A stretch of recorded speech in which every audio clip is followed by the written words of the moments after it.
Okay, everybody, welcome to the Rider's Turn, which is MotoAmerica's new show that we're going to have on Facebook and YouTube channel. And today we have our special guest, Garrett Gerloff here. We're going to be talking about the second race at Laguna Seca, WeatherTech Raceway Laguna Seca. That was round 6 or something, I think, in our championship. Around there. Around there. It was in the nice middle of summer in July in Northern California. And well, let's get started and we'll take a look at what happened in race 2, and we'll let Garrett chat about it and let us know what he was thinking at the time of the race. So, okay, here we go. We're gridding up. What is this a nervous time? It has to be. Yeah, every time you're like on the grid.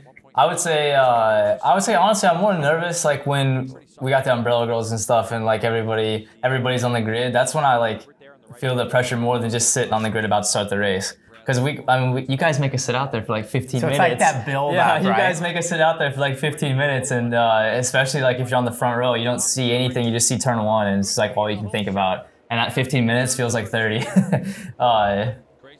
that's a good start, I was pumped right? on this start, yeah, because I've had decent, Tony, and those guys, I don't know. He just does that, doesn't he? He just does it. I think he's just, well, that bike gets off the line pretty good, and then he's just, he's a light dude, so I think it works in his favor. And right here, you're in a good position though, right? Yeah, no, I was after day 1, and I didn't have a bad start on day 1, but I was in 3rd right off the bat, and I was having to hold off, I think it was Josh maybe, in 4th. So like right now, being in 2nd right behind Tony, I knew like I was in I had a better shot just of making it easier on myself. You know what I mean? I mean, are you thinking about like, I want to make short work of this? I mean, do I need to get by as soon as I can? Right there. I just want to be, I always try to be right there on the back of whoever's in front of me, if I can, if I got the pace. Because yeah, I like to be in front, and sometimes you don't, like if I wouldn't have been that close, right, I might not have been able to make that move right there. So, which felt a lot closer than it looks, maybe, or did it look close? I thought it looked pretty close. Okay, well, it felt kind of close too, but. So at this point, you see him make that mistake, and you're like, okay, this is game on. I see him make the mistake, and I had already had like a bunch of confidence from the day before, just because I had beaten Cameron, getting 2nd, but I was still relatively close to Tony. So I knew that today, like if I could just, I don't know, do some laps that I thought I could, that I would have a chance of at least breaking the group up from like 5 down to maybe 2 or 3, and so I was just trying to put my head down. Also, in this race, I was the only guy to use the red front and the red rear, which were the softer tires, whereas Tony is on the, what is he on? Is he on green? Yeah, and Cameron's on a red front and green rear. The green ones are the little bit harder compound, and everybody was saying that they didn't think the red rear tire was gonna last the whole race. I'm not going to say if it does or not, because we got to see what happens. And was that a different choice from what you used the day before? No, honestly I can't remember. I think I did. I think I used the red in both races, and I was shocked that after race 1, I had a good race, and I don't really feel like the tire dropped off a whole lot, not any more than the green tire would. So I was just surprised that after the race 1 that nobody else went with it in race 2. I think that's how I remember it. But right now, like I am trying to not just completely wear that rear tire out. I'm trying to be just like easy on the throttle and not just whacking the thing to try to preserve it a little bit, because I know at the end of the race these guys are so strong. That's kind of what I had been lacking the majority of the year up until this point, was just like the last 2-3 lap pace, and it seemed like at the rounds before. If I was right there, like the last like 2 laps, I'd lose half a second a lap and be like a second back. So what people probably don't understand is like, if you can chill a little bit early, it can sometimes pay off late with the tire, or is it just? I don't know. Yeah, it depends, because like that was just what I was thinking about at the moment. Because honestly, like for me, the tire always drops off no matter what you do. I mean, it just does. Like that's just so you can't make a tire 100% the whole race. It doesn't happen. Never will. So it's gonna drop off no matter what. I've ridden tires hard from the beginning, and and I've also ridden tires like lighter or like just less aggressive in the beginning, but ended up in the same spot at the end. So you might as well go. So you might as well. You know, I mean, yeah, but I don't know what I was thinking. I was just trying to like be smooth and everything. Maybe I didn't use the red. Honestly, I should know this, but I can't remember what tire I used in race 1. So maybe I was you would have gotten the pit board before that told you had a little bit of a gap. Yeah, so you're thinking, okay, right this is working. Right about now, as I'm coming across the line on this lap, I think they gave me like a plus 0.5 or 0.8 or something like that. Maybe a plus 1, 0.8 probably. And I was just like, all right. You know, because I never led a race with a gap before, and I knew that from the day before, like I could do it. I knew I had the pace and everything. So at that point, I was fired up. I was like, all right, come on, I'm never gonna get a better shot than this. Like, just keep hitting your marks. Like, don't mess up, but just keep hitting your marks. Keep being smooth. Like, focus on what's ahead of you. Like, don't think about what's behind you. Explain that don't hit your marks, because a lot of people probably, they hear it all the time, but you're literally like, braking markers. Yeah, exactly. There's braking markers. We all have references on like where we go to the brakes, kind of where we shift sometimes, like how, you know, where we kind of get on the throttle. So really, for me, the biggest thing that I think about is just like where I'm braking it, because what I always get caught up in is I gotta go faster, so I'm gonna brake deeper. But that sometimes it's like, it doesn't work. Doesn't help you at all to go faster and can actually make you go slower. So I was just trying to tell myself like, hey, just keep braking where I had been braking. Don't try to push too much and start going wide, because then you're gonna lose time. So as much as it's like the position you want to be in, sometimes doing that, leading like that, is more difficult because you're not going off of somebody else, right? Yeah, no, for sure. It had been cool because I had finally this year been able to race with these guys, so I kind of knew a little bit more on how, like, where they make up time and stuff, and how they ride. So that was nice going into this race, and I know how Cameron and Tony, they do this thing where they're like kind of fast in the beginning, and then they take like a little bit of a break toward the middle, depending on the race, obviously, but that kind of seems to be the pattern. And then they step it up again at the very end of the race. And so I was kind of like expecting that, but like, so what I wanted to do was just push the whole time and just try to have a little bit of just try to keep growing that gap, and hopefully they wouldn't be able to catch me when they put in their hot laps at the end of the race. So knowing that was nice. And so I knew I was probably gonna get a little bit of a gap in the middle of the race, like from here until, you know, maybe like lap 10, 12, something like that. And if you get a gap, I mean, all you got to do is go their speed and you keep the gap. Yeah, that's the hard part. That's the hard part, just going their speed, because I mean, these are fast guys, obviously.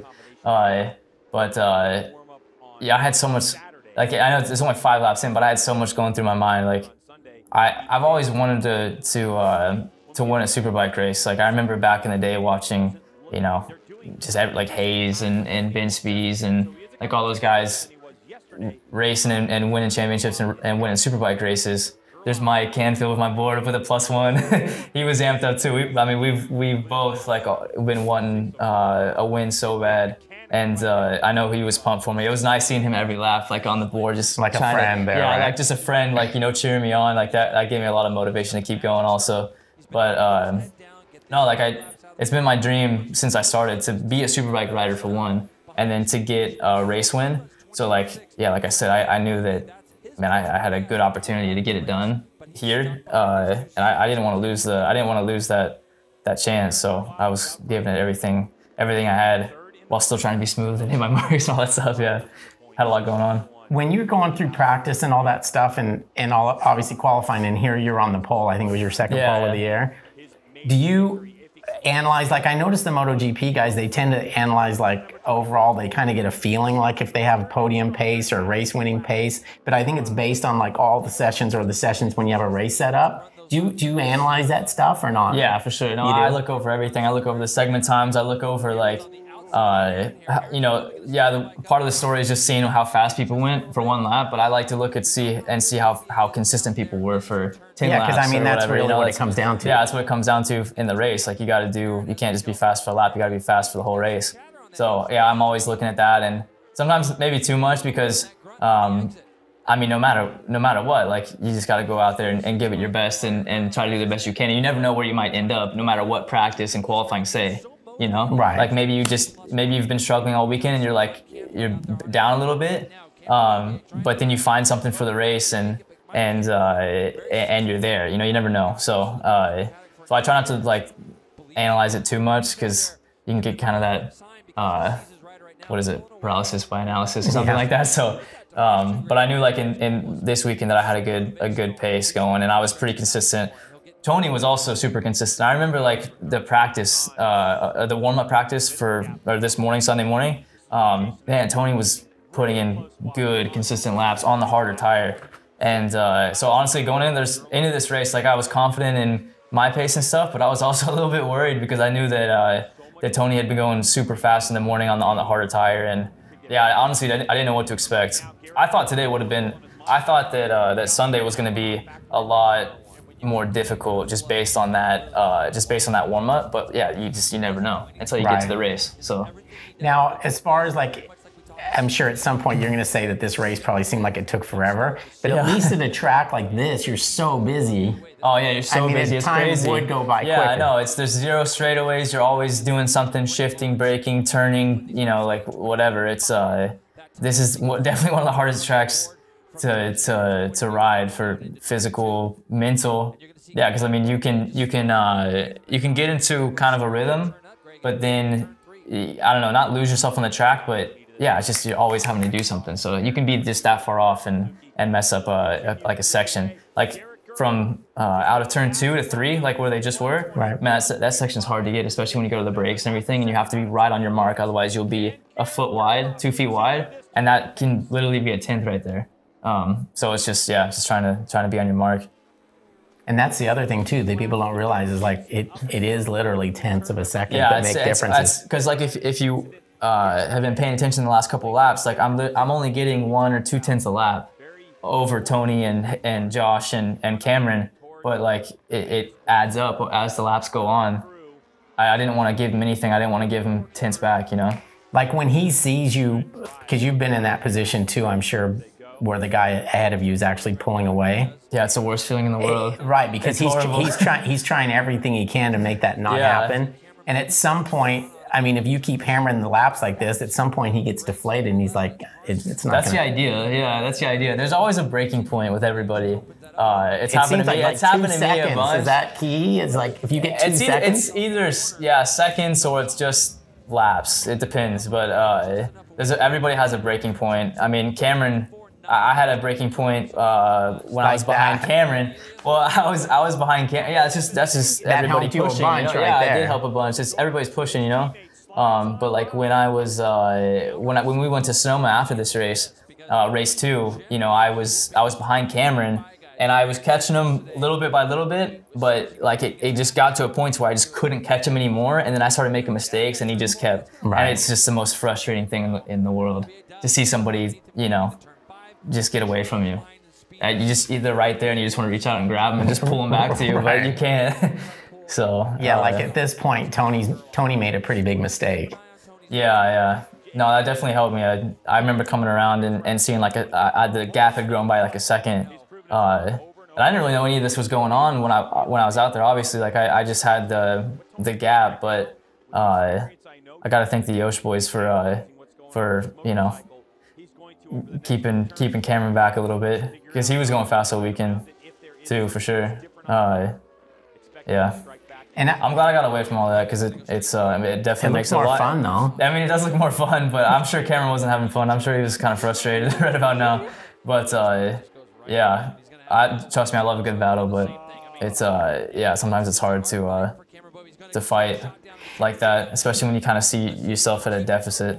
Do you think it's an advantage to you and the other guys that it seems like those 2 guys are pretty much worried about each other all the time, Cameron and Tony, just because it's always been that way with the championship?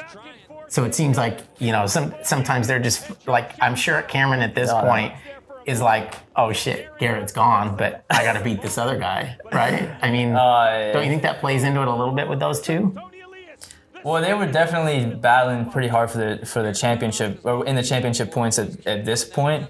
So yeah, I think I mean, I'm not gonna say they weren't like they want to win just as bad as I do every single time. But at this point in the race, they're probably thinking about each other like, all right, I just got to beat that guy to not lose 4 points. Right. Because the other guy's gone. The other guy being you. I mean, they've got it. They're broken at this point. You just won't admit it. You never know. No, you never know. Like, seriously, anything can happen. So that's why I try to never give up. Just keep pushing till the end. Yeah, like I said, the hardest part about that is just not making mistakes. And Tony was wearing Cameron out in this one. He can just put that bike anywhere. It's pretty nuts. I've been racing with him more or less for 2 years, and I still don't understand how he can get the bike slowed down so fast and just put right at the apex of the corner.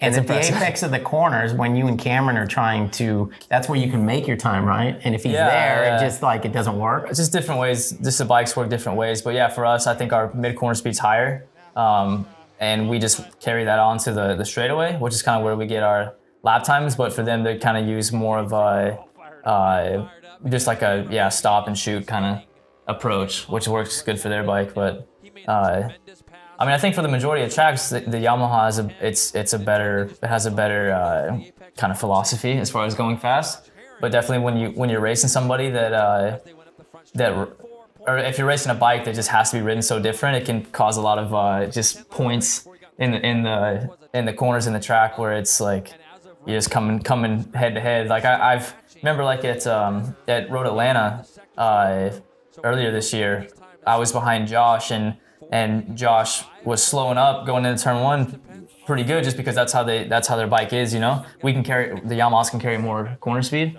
but I wasn't expecting him to have to slow down so much to make the corner, whereas like Cameron, I could roll through it a lot better, and I just couldn't get the bike stopped and ended up crashing out of race 1. So yeah, you got to be aware of the differences and how the bikes need to be ridden. Going into this season, were you anticipating winning before this? I mean, was there any track that you pointed that you thought in your mind, oh, that's one where I know I could do it, or not?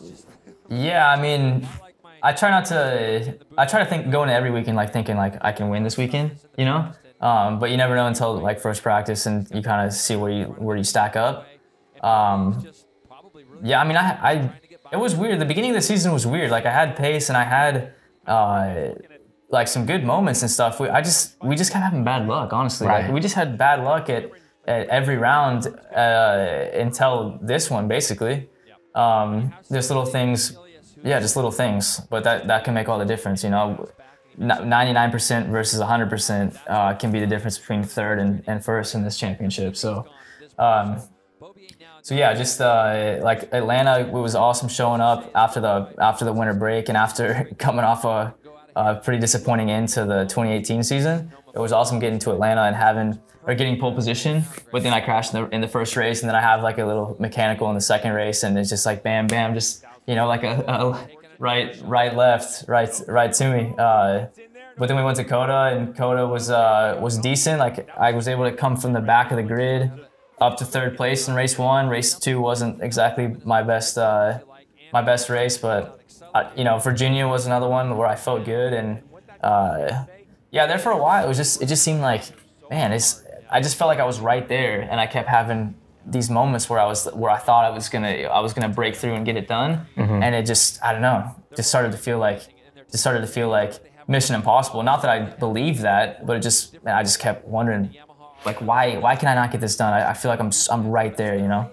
This race in Coda, though, I mean, as a racer who wants to go World Championship racing, those are probably more important. Yeah, I'd say so. Just because they do watch the races, you know. Maybe not with the intention of looking for the next guy, but we're all motorcycle fans. We all like watching racing, no matter what it is. So, because I know that the World Superbike guys watch our race 1 and race 2 because they were telling me about it. So, right. So yeah, I was glad that so you picked a good race to have a good weekend. Yeah, I guess. Yeah, for sure. It was good. It was good. And it was weird because last year I had a horrible weekend here. So it's hard. We got. Oh yeah, okay, wait, that was a good one. That was a good moment. Yeah, that one scared me. Yeah, I think it scared everybody. Turn 1 at Laguna is the most scary corner I mean, I haven't ridden too many tracks around the world, but turn one is one of the scariest ones. It's just those bikes, the bikes have so much power, and you're going over such a crest, and especially when the tires start getting worn off and everything, you actually slide up the face of it, and if you don't have the thing perfect, there's some bumps at the top of it also, so if you don't slide over all those bumps and over to the backside, then the bike will kick off some of those bumps. And that time I just had the bike a little bit too much slid, and I let off a little bit, and it kicked off one of those bumps, and that's when it like kind of wheelied before it, and then it kicked back. And I mean, I don't think I've seen anybody have that moment there. I'm sure guys have had that moment, but I had it a couple times in practice. So I don't know if it's something I'm doing or just me, but like I had it happen in practice too, and it's not a good feeling. So when it happened in the race, I was like, dude, just and it probably keep it together. It probably happened so quickly. It's not one of those things where you're like, it's not like something that you can really prepare like you move on. Yeah, I just try to go straight back into like, all right, hit your mark and brake into turn one or into turn two, and just forget about it. And but definitely the next few laps, I was taking a little bit more easy over turn one. So there's only a handful of laps here. At what point in your mind you're like, okay, I've got this thing, or you don't? Until the last lap, honestly. No, I mean, it was nice. It was nice coming across the line and seeing +4. Right, because with 8 laps to go. You know you have to mess up. A guy's not just going to miraculously gain that time on you. Yeah, but I was really, really not wanting to mess up because at this point, it definitely doesn't get any. You're not going to have a better chance to win a race than I did right here with 4 seconds and 8 laps to go. You know, it would be pretty. It would be pretty heartbreaking if they caught back up to me because of a mistake I made or something, and ended up losing the race because of a mistake. So I was just trying to stay focused. But these last 8 laps were the longest laps of my life. I remember the last 8 laps. I remember seeing +4 and thinking like, all right, I can lose a half a second a lap. Right. I was doing math out there. I didn't want to lose half a second a lap, but I knew that you could. Worst case scenario. But it was just every lap. 7 laps to go, 6 laps to go. It was just, the laps felt like they were taking so long. Luckily, I kept going around and looking at my lap timer and seeing the laps that they were good lap times, but the laps felt longer for sure. Seeing Mike coming across. Does your mind ever wander away from like 100% the racing stuff? Yeah, for sure. Like you're not thinking about balancing your checkbook or anything, though, right? No, no, not like that. But or your grocery list. I just kept thinking. Yeah, I don't know. There's so much going through your head. Like I just kept thinking like, I don't know what I was thinking. I'm never gonna get a better shot at this. I have to do this now. I have to do it. I was feeling. I was desperate at this point a little bit, just because, like I had some good races the year before in 2018, but just had bad luck a couple times and just wasn't able to get it done. And so, I really wanted to win. That's my end goal all the time. And when it just wasn't happening, it motivates me more, and it makes me want to push harder and keep getting after it. But I was like, I'm doing it today. Like I am doing it today, 100%. Like I'm not going to lose this race. But at the same time, you got the nerves that creep up, and you're like, right. You know. They haven't shown you lately, but have you gotten into lap traffic at all? I don't think at this point I had, but they did a really good job in this race. I didn't have any issues with them getting in the way or anything like that. Because that's probably a worry at the end, right? A little bit. I was hoping that they would get in the way of these guys, so I could have even bigger of a gap, so I could calm down a little bit more. But yeah, nervous times. I bet. So it's 3.9. So you're just, you're obviously just maintaining at this point. Yeah, trying to. It's tough to stay focused, and I was thinking too, like, yeah, the World Superbike guys are here, like, just keep going, keep going. It was cool that it was kind of cool that this was the place where I ended up winning, just because. Yeah, it was a World Superbike weekend, and that's one of the places I've always wanted to go ride. I've always wanted to ride in a World Championship, and I'm glad. How can I put this? Like, I'm glad I didn't win in the beginning of the season, I guess, and then get here and get 2 third places. Like that would have been not as good as maybe, you know, having good races in the beginning of the season, but then having like the win here. So yeah. So you came into this weekend feeling pretty good about yourself, though, right? I mean, not that you don't always, but I mean, it seemed like you came in, you were pretty confident of. I mean, honestly, not necessarily. I had like just kind of some personal stuff going on before this weekend, and but was finally able to kind of handle it before the weekend started. So it was like it wasn't my best moment, but I felt like just a lot of weight off my shoulders. Right. And so you know, I wasn't necessarily more confident because of it, but I just felt like more just relaxed, like. I don't know. So I think that definitely helped a lot and helped me out throughout the rest of the season, which I think really showed. But and you can see your buddy Cameron, I think, is a little frustrated at some point here towards the end. Yeah, I don't blame him. I mean, I've been there too. Like the races earlier this year, same thing. You know, it's Tony rides really well, and he's pretty dialed in on that bike. So. Like I said, he can put the thing anywhere he wants, and it's hard to race with that if you can't necessarily do the same thing, you know. And he brakes so deep that it's so hard to outbrake him. It's so hard to it's easy to line yourself up for a pass, but it's so hard to make the pass happen. So you know, I think him and we got a lot better at that at the end of the year, like the races after this. But up until this point, man, it was pretty tough. Just trying to show him a wheel. Right. You know? G-Dog.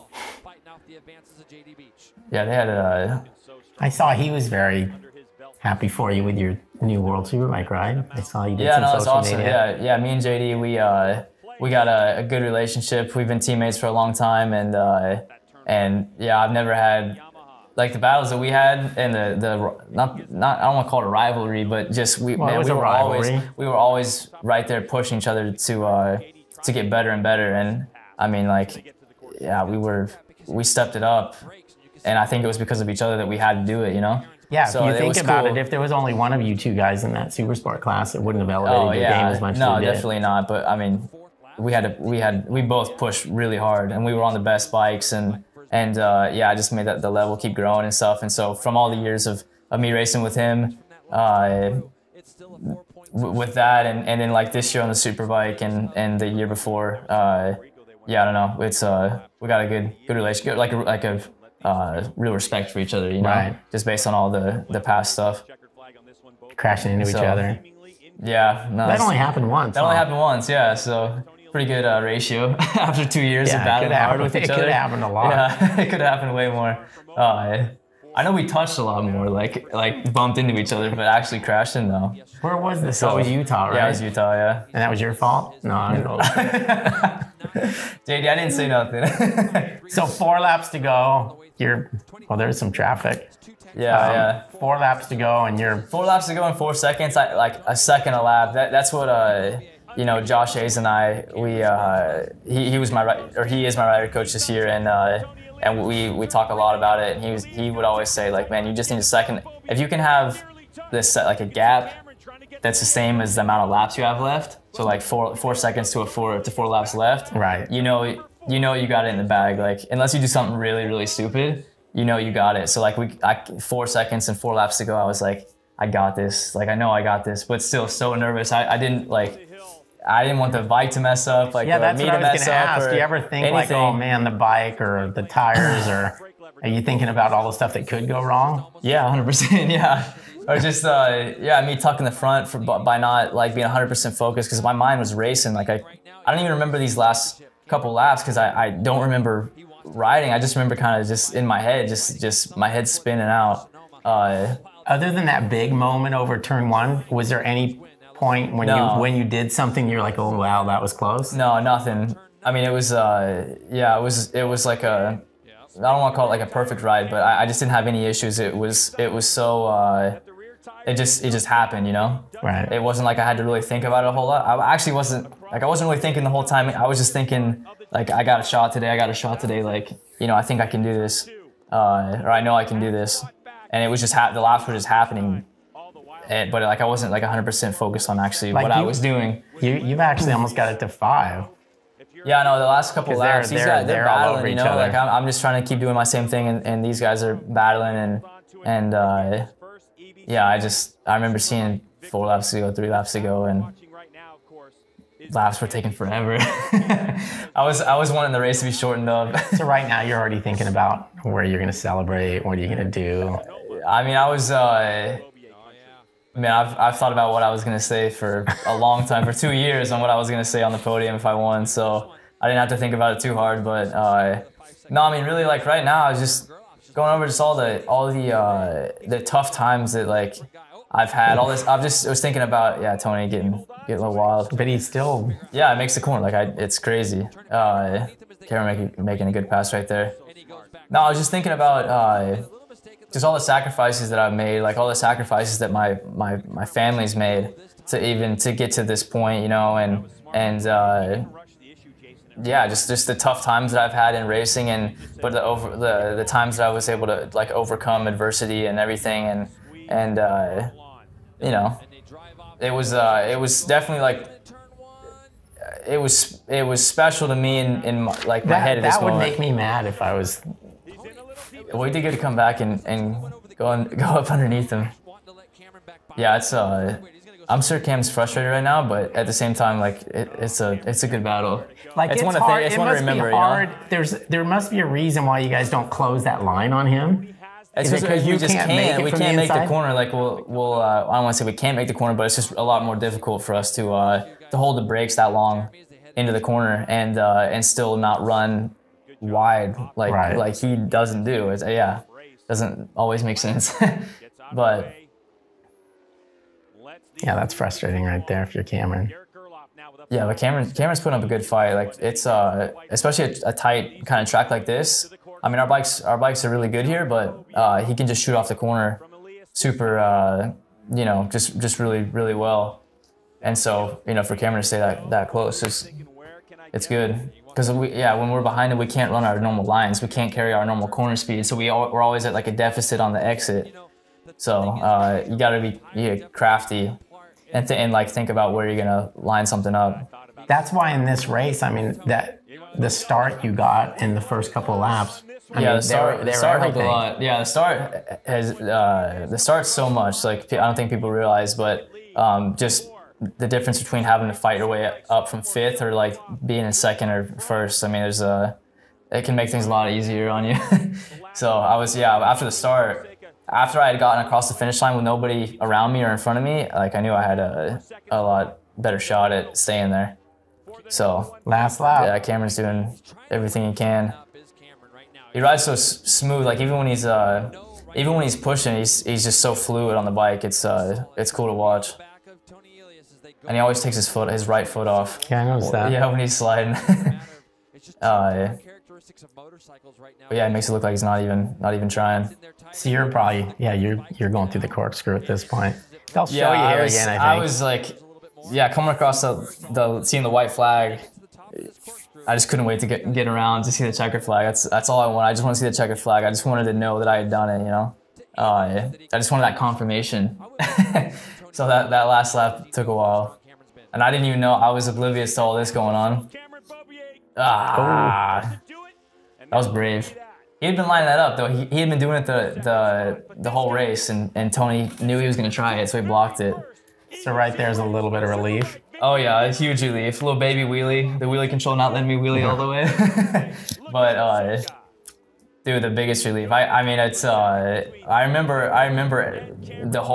the feeling and everything. Like, dude, it was just a release. It just felt like everything. I just felt totally like weightless. I don't know. It's kind of weird, but like I just felt like there was no, like I just finally do it. I was pumped. I was screaming. I lost my voice for a couple of days after this because I screamed the whole lap. There's no better drug than winning. Like no better drug. And I hadn't done it since like 17 on the 600. So it had been like a year and a half. And like the whole time, that year and a half, like I knew that I could win. I knew that I could do it. I knew that I hadn't changed as a rider. as far as like my ability and stuff. It was just, you know, just actually getting it done. Yeah, I was so pumped. I didn't honestly like see anybody like around me or wait. Yeah, sorry, JD. Sorry, Josh, too. Like I was way too pumped. I was seeing red maybe. Just a relief, dude, for real. Just the biggest relief ever. Like Cam and Tony, they win all the time, and they don't. Right. You know, I didn't know if I was ever gonna win again, so like I was gonna live it up while I was on top. I'm just glad you didn't punch our air fence. That's expensive. Yeah. No, but yeah, no, looking like an idiot. What was I saying? It's just. It just felt so good to finally get it done. Just to, like, it was just like a confirmation that I hadn't been lying to myself for a year and a half, you know? Because this is probably the hardest part of your race, making sure you don't fall over in the gravel. Yeah. Luckily, it's solid up there on the top, but yeah, it was really cool just to see all the fans there and everything, and they were all super pumped, and yeah, there was just like good energy all around, you know? So well, yeah, to get it done, like, it just felt so good. And then I was thinking also, like, again, just like World Superbike being there, and I was pumped. I've never been so pumped in my life. I wouldn't think so. But yeah, just like a year and a half of just feeling like I was so close, but not winning. Well, that's also the hard part about moving up in class, right? Because you get used to winning. Yeah. Or podiums all the time, and then you move up, and naturally, it doesn't come instantly. Yeah, which I never expected it to come instantly, but like I expected it to come earlier, you know? And like it was hard too, because I had really good testing. I felt good, but there was a lot of little things I had to learn. Like I said, it was really just the end of the race where these guys were killing me for so long, you know? I had the 1 lap pace, like I had been on pole, and I had been on the front row of the grid a lot, but it was just making it till the end of the race.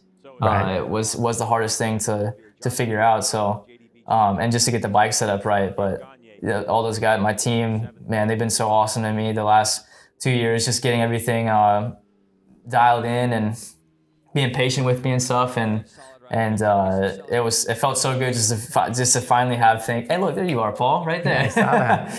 It just felt so good to finally have things kind of go my way for once, and it had been a while. So I think at this point we were getting a little pissy. You were taking too long. I was gonna live it up. Like I said, I didn't know if I was ever gonna win a race again, so I was gonna live it up and live in the moment, 100%. So physically, is that track? It's one of the more difficult physically, but I mean, people always talk about how much they train, and I know you guys train a lot, but yeah, it's not.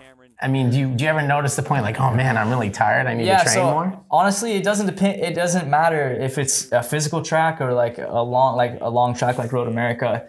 For me, if I'm not gelling with the bike, any track can be the most any track can be the most physically demanding track on the schedule. But if the bike's working good, if I'm loose, you know, and comfortable on the bike, I mean, a track like this can be like nothing, you know. So that's the biggest thing I've learned over the years, is just you gotta be relaxed. And did you get yelled at for riding without a helmet or not? No, nobody ever yelled at me, but I didn't even care. Like I didn't even care if anybody wanted to or fine me or whatever. Like I was gonna, I felt good. So still screaming the whole lap. I screaming to everybody. But I mean, it's all real. Like it's all genuine. I'm still like just watching. Like it gets me so amped up. Everybody was so cool. They were. You know any of those people, or they just random? No, nobody's like. But they were so cool to me. Like all amped up, and it's just cool to share a moment like that with people that respect racing and stuff and what I do. Like, you know, yeah. That was a good weekend. Yeah, thanks for letting me do this with you. No, I'm happy you came out and was able to do it. So, good luck in your endeavors. You're leaving us. Yeah, kind of makes us sad, but we're happy at the same time. You know. No,